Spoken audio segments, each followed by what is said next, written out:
Hi guys, good afternoon. कैसे आप लोग? मैं ठीक हूँ, आशा करती हूँ आप लोग भी ठीक ही होंगे। फिर आज मैं स्टार्ट करने वाली हूँ। ये लुसेंट का है, वस्तुनिष्ठ सामान्य ज्ञान का। आज मैं स्टार्ट करने वाली हूँ मौर्योत्तर काल और गुप्त पूर्व काल का है। 185 ईसा पूर्व से 319 ईस्वी तक का है और इसमें आई थिंक 72 क्वेश्चन है टोटल। 72 क्वेश्चन है। चलिए तो स्टार्ट करते हैं हम लोग। फर्स्ट क्वेश्चन, अंतिम मौर्य सम्राट बृहद्रथ की हत्या कर किसने शुंग वंश की स्थापना 185 ईसा पूर्व में की? तो पुष्यमित्र शुंग ने किया। पुष्यमित्र शुंग मौर्य सम्राट बृहद्रथ की राजकीय सेना में किस पद पर आसीन था? तो ये सेनापति था। थर्ड नंबर का है, कण्व वंश का संस्थापक कौन है? तो वसुदेव है। कण्व वंश का संस्थापक वसुदेव है। सातवाहन आंध्र सातवाहन वंश का संस्थापक कौन है? तो सातवाहन या आंध्र सातवाहन उसी को बोलते हैं। तो संस्थापक वंश का संस्थापक कौन था? तो सिमुक था। सातवाहन वंश का संस्थापक जो था वो सिमुक था। सातवाहनों में पहले स्थानीय अधिकारियों के रूप में काम किया था, तो मौर्य के अधीन काम किया था। निम्नलिखित में से वह महानतम कुषाण नेता कौन था जो बौद्ध बन गया था? तो वो बन गया था कनिष्क। और 7 नंबर का है, कुषाण काल के दौरान मूर्तिकाल की गांधार शैली निम्नलिखित में से किसका मिश्रण था? तो ये भारत ग्रीक शैली का था। कनिष्क की राजधानी कहाँ था? तो पुरुषपुर। कनिष्क की राजधानी जो था वो पुरुषपुर था। चलिए 9 नंबर का है, पुरुषपुर निम्नलिखित में से किसका दूसरा नाम है? तो पेशावर का नाम पुरुषपुर है। और चरक किसके राज चिकित्सक थे? तो कनिष्क के। चरक जो थे वो राज चिकित्सक थे कनिष्क के। तक्षशिला के प्रसिद्ध स्थल होने का कारण था गांधार कला। भारत में सर्वप्रथम स्वर्ण मुद्राएं किसने चलाया था? तो इंडो बैक्टीरियन ने चलाया था। भारत में प्रथम स्वर्ण मुद्राएं चलाया था वो इंडो बैक्टीरियन ने चलाया था। किस संग्रहालय में कुषाणकालीन मूर्तियों का संग्रह अधिक मात्रा में है? तो मथुरा संग्रहालय में है। निम्नलिखित में से किसने सोने के सर्वाधिक शुद्ध सिक्के जारी किए? तो कुषाण किया था। 15 नंबर का है, सातवाहनों के समय में मुद्रा सर्वाधिक किस धातु के बने? तो सीसा का बना था। सातवाहन के समय में सबसे अधिक सीसा का मुद्रा बना कर चलाया गया था। निम्नलिखित में से कनिष्क के समकालीन कौन थे? तो नागार्जुन, अश्वघोष और वसुमित्र ये कनिष्क के समकालीन थे। किस वंश के शासकों ने ब्राह्मणों एवं बौद्ध भिक्षुओं को कर मुक्त भूमि अनुदान देने का प्रथा आरंभ किया था? तो ये सातवाहन ने ही किया था। भारतीय रंगमंच में यवनिका पर्दा का शुभारंभ किसने किया था? तो यूनानियों ने किया था। भारतीयों के महान रेशम मार्ग किसने आरंभ कराया? तो कनिष्क कराया था।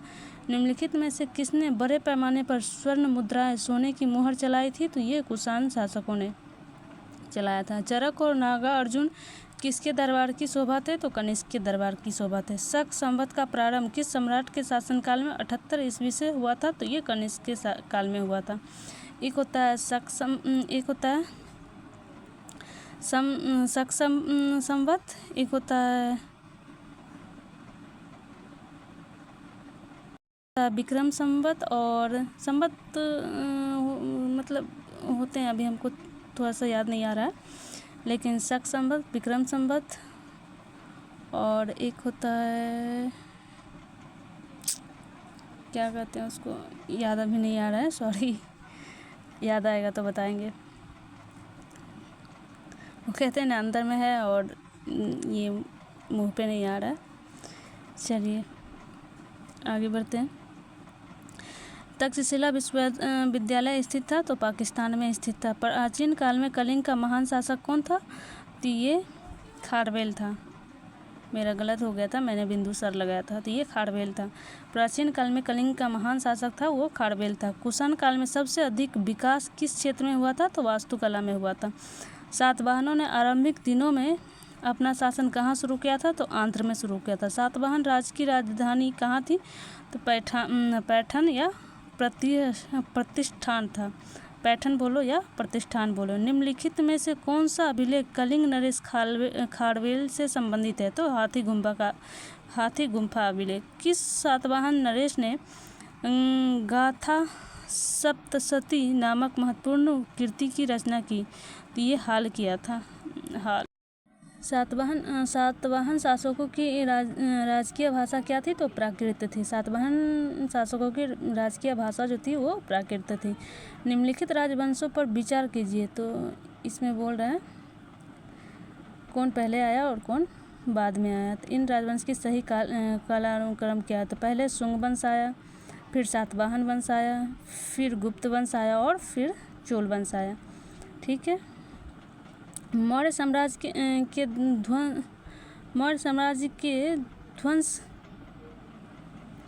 ध्वंस के पश्चात कई आक्रमणों की श्रृंखला रही। भारत पर सबसे पहले आक्रमण निम्नलिखित में से किसने किया? तो यो बैक्ट्रियन ग्रीक वाला ने किया था। इसमें फिर मिलान करने वाला है, तो इसका क्या हो जाएगा? अशोक। यहाँ होगा प्रिय नामदर्शी, मतलब इसका क्या क्या नाम था, उपाधि कौन कौन था ये बता रहा है। तो अशोक को प्रिय नामदर्शी से जानते थे। कनिष्क जो था उसको देवपुत्र बोलते थे। खारवेल जो था उसको कलिंग चक्रवर्ती बोलते थे। कुमारगुप्त को महेंद्रादित्य बोलते थे। ठीक है। और विक्रम संवत, ये देखिए विक्रम संवत है ना, कब से प्रारंभ होता है? तो 58 ईसा पूर्व से मतलब प्रारंभ होता है। विक्रम संवत एक संवत और होता है और अभी हम भूल रहे हैं, 320 ईसा पूर्व में। ठीक है, आगे चलिए देखते हैं, मिल ही जाएगा। विक्रम संवत 58 ईसा पूर्व से होता लिया जाता है। और एक होता है यहाँ देखिए विक्रम संवत 58 ईसा पूर्व, शक संवत 78 ईस्वी, गुप्त संवत 320 ईस्वी, ये है ना। और कलिश संवत 3102 ईसा पूर्व है, ये वाला। चलिए याद आ गया दिमाग से निकल जाता है यार। 36 का है, मौर्य के बाद दक्षिण भारत में सबसे प्रभावशाली राज्य था? तो ये सातवाहन का था। बुद्ध की खड़ी प्रतिमा निम्न में से किस काल में बनाई गई थी? तो कुषाण काल में बनाया गया था। शुंग वंश के बाद किस वंश ने भारत पर राज किया?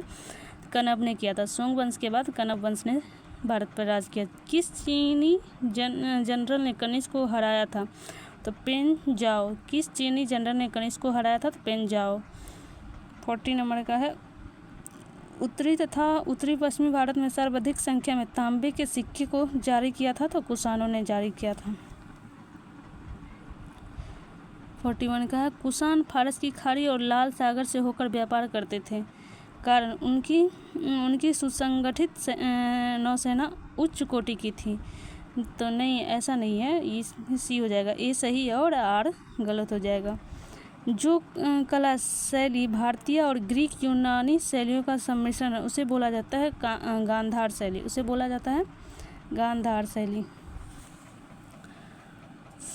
43 का, कनिष्क और बौद्ध धर्म की किस शाखा का अनुयायी तथा किस शाखा के अनुयायी जिसका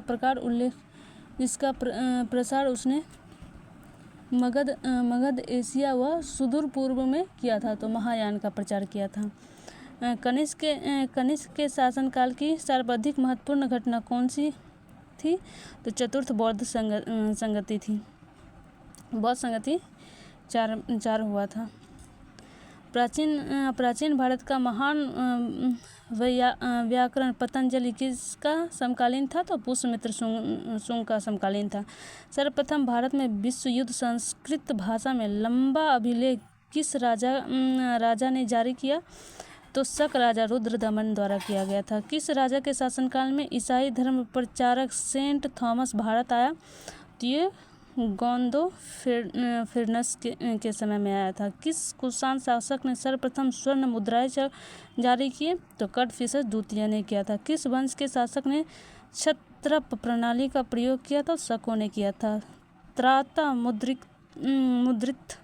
दाता की उपाधि किस वंश के शासक ने धारण किया?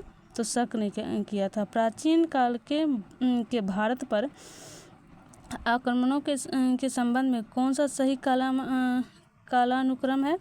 तो यूनानी, शक और कुषाण। भारत में प्रथम बार सैनिक शासन व्यवहार में लाया था तो ग्रीकों ने लाया था। ईसा पूर्व दूसरी सदी के प्रारंभ में उत्तरी अफगानिस्तान में स्थापित भारत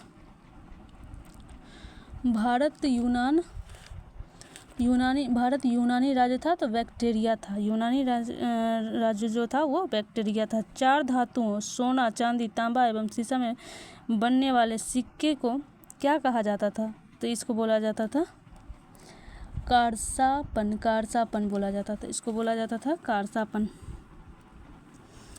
सर्वप्रथम रोम के साथ किन लोगों का व्यापार प्रारंभ हुआ था? तमिल एवं चेरो का प्रारंभ हुआ था। मौर्योत्तरकालीन प्रमुख बंदरगाहों में कौन असत्य है? तो कोचीन। ये गलत है।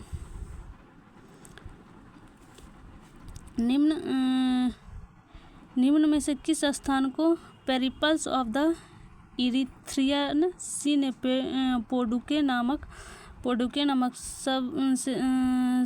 पोडुके नामक से संबोधित किया था? तो अरिका मेडू।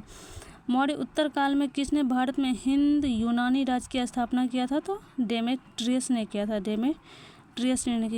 था। निम्नलिखित में से किसने अपने जीवन के उत्तरार्ध में अपने पुत्र के हाथों में राज सत्ता सौंपकर बौद्ध भिक्षु हो गया? तो मीनांडर हो गया था। मीनांडर। कुषाणों का संबंध था तो ये था चीन के यूची जनजाति से था। 61। निम्नलिखित में से कौन कनिष्क के बौद्ध होने के लिए उत्तरदायी था? तो अश्वघोष था। कनिष्क के बौद्ध होने का उत्तरदायी अश्वघोष का था। तो इसमें फिर मिलान करने वाला है ये।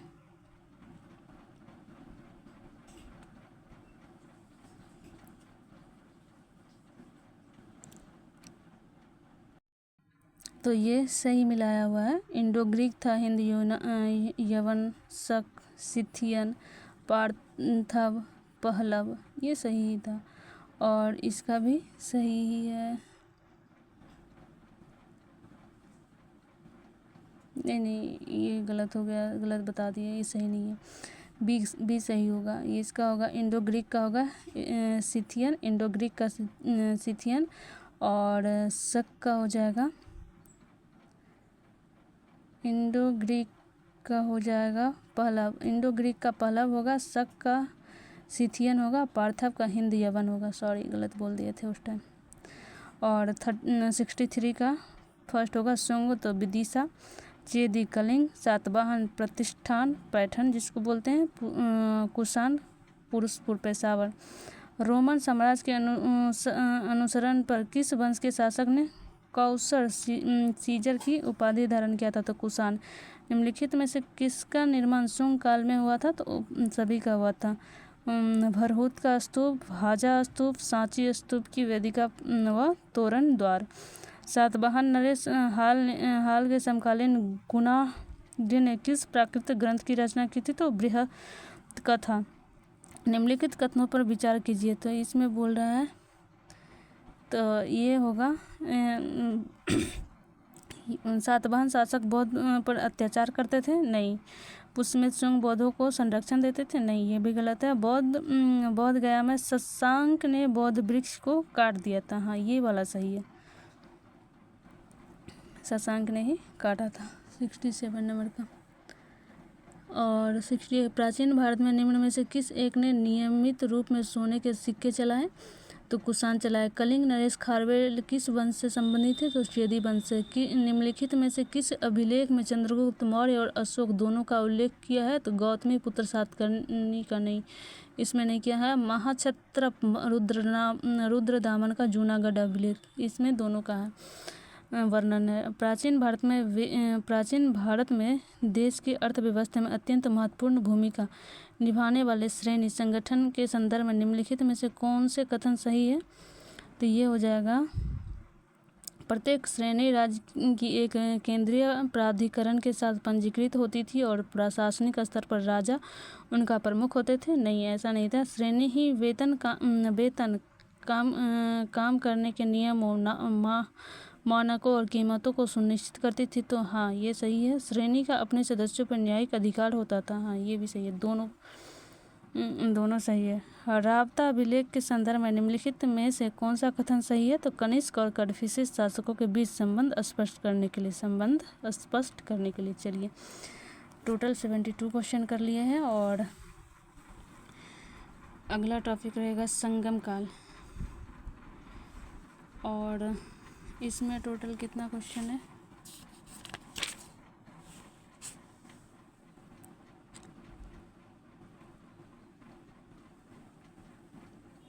इसमें टोटल 16 ही क्वेश्चन है। ये छोटा सा टॉपिक है। कितना है संगम काल में? 60, एक मिनट